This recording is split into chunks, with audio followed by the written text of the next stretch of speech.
জিরা রাইস বা মটর পোলাওয়ের সাথে এই ডাল দারুণ লাগে। বানিয়েছিলাম পালং শাক দিয়ে ডাল, যেটা বলা হয় ডাল পালক। তো এটা আমরা খেয়েছিলাম রুটির সাথে, যেহেতু আমাদের রোজের রুটি হয়। তো আমি এখানে ছোলার ডাল ভিজিয়ে রেখেছিলাম, দুপুরের দিকে সন্ধ্যাবেলা রান্না করেছি।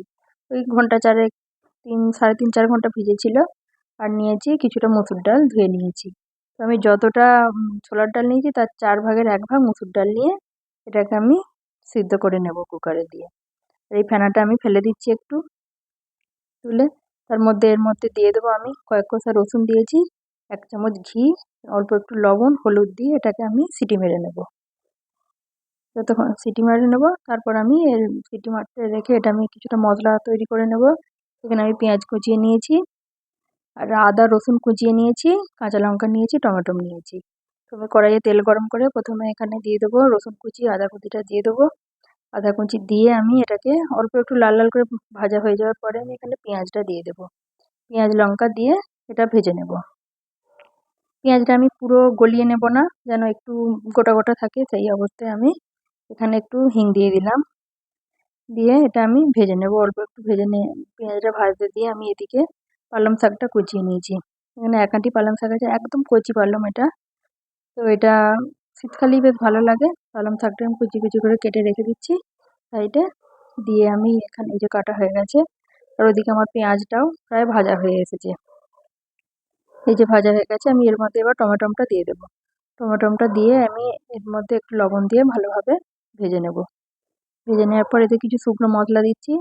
1 চামচ ধনে গুঁড়ো দেবো, অল্প একটু হলুদ, আর দেবো অল্প সামান্য একটু লঙ্কা দেবো। আমি কাঁচা লঙ্কাটাই বেশি ব্যবহার করছি এখানে। এই যে ভাজা হয়ে গেছে, মশলা কষানো হয়ে গেছে, এর মধ্যে পালং শাকটা দিয়ে দেবো।